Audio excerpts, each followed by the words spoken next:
नमस्कार दोस्तों, मैं राजकुमार मौर्य। उत्तर प्रदेश में 2027 का विधानसभा चुनाव जैसे जैसे नजदीक आ रहा है वैसे वैसे समाजवादी पार्टी में बहुत सारे नेता शामिल हो रहे हैं। ऐसे दो पूर्व के मंत्री शामिल हुए हैं जिनके बारे में इस वीडियो में आप सभी साथियों को बताने जा रहे हैं।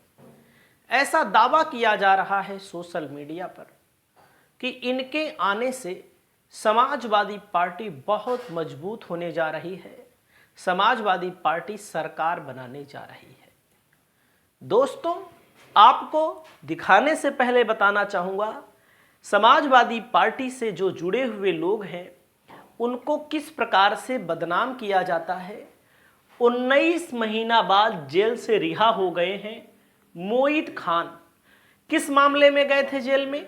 गैंग रेप के मामले में गए थे, लेकिन हाई कोर्ट ने इनको बरी कर दिया था।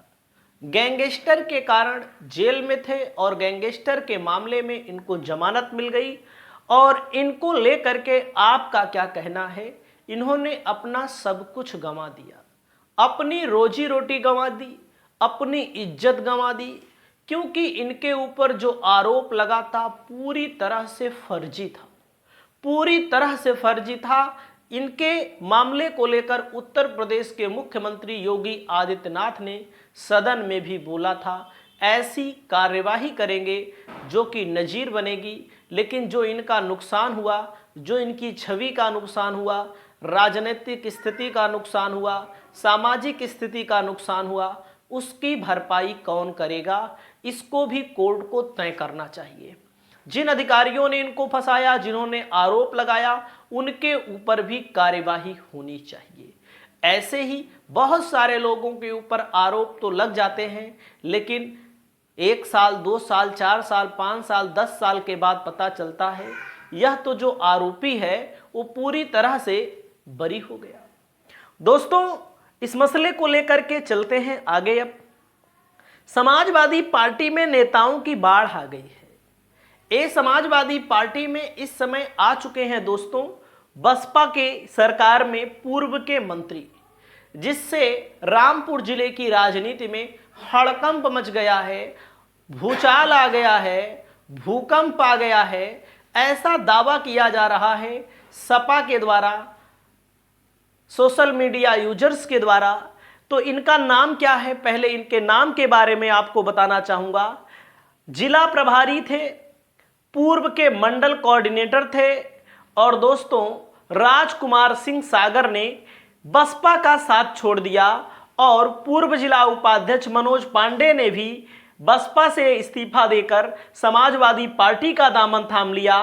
दोस्तों, आप सभी साथियों को मैं बताना चाहता हूं, आप बताइए ऐसे नेताओं को समाजवादी पार्टी ला क्यों रही है? हारने के लिए कि जीतने के लिए?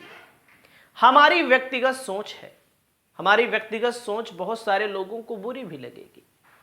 पार्टी का जनाधार चलो ठीक है, बढ़ाइए, पार्टी में लोगों को शामिल तो करिए, लेकिन भैया जो दूसरी पार्टी से आ रहे हैं ये समाजवादी पार्टी को बड़ा नुकसान पहुंचा सकते हैं। अगर ये दावेदारी करेंगे टिकट के लिए तो जो व्यक्ति दावेदारी करेगा वही नुकसान पहुंचाएगा, जो व्यक्ति दावेदारी नहीं करेगा वह व्यक्ति नुकसान नहीं पहुंचाएगा। क्योंकि जो लोग अब शामिल हो रहे हैं वो लोग अभी तक कहां थे? वे लोग संघर्ष के समय में कहां थे? 2024 में कहां थे? दोस्तों, अगर दावेदारी करेंगे टिकट नहीं मिलेगा तो वर्तमान में जिसको टिकट मिलेगा उसको हराने के लिए काम करेंगे। मैं बार बार कह रहा हूं, इन्हीं को नहीं कह रहा हूं, जो लोग शामिल हो रहे हैं सबको कह रहा हूं।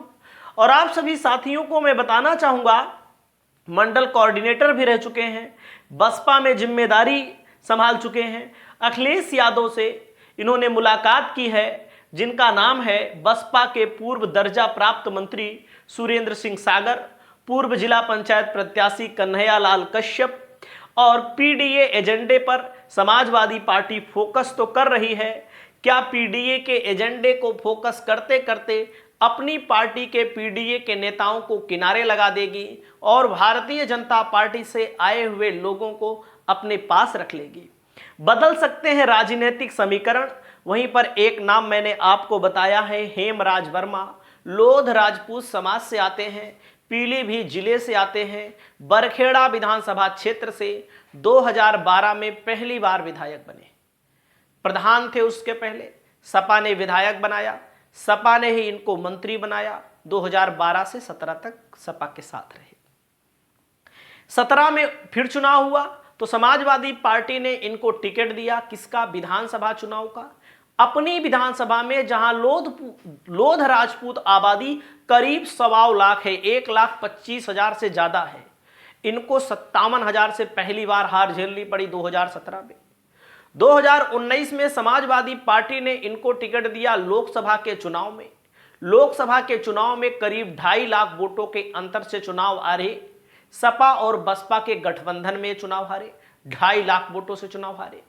और उसके बाद 2022 में जब चुनाव हुआ दोस्तों, तो इनको 81,000 वोटों से भारतीय जनता पार्टी के कैंडिडेट ने चुनाव हरा दिया। उसके बाद आता है 2023। 2023 में जब वही नगर पालिका का चुनाव हो रहा था, तो ये चले गए भारतीय जनता पार्टी के साथ।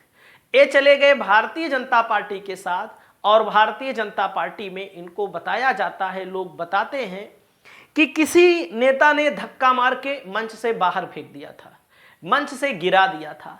सोचिए, जिस नेता को प्रधान से लेकर के विधायक मंत्री तक समाजवादी पार्टी ने बनाया, उसके बाद 3 बार मौका मिला, और 2003 बार मौका मिला, और तीनों बार बुरी तरह से चुनाव हारने के बाद समाजवादी पार्टी पर यादववाद का आरोप लगा करके, गुंडागर्दी का आरोप लगा करके इन्होंने समाजवादी पार्टी का साथ छोड़ दिया।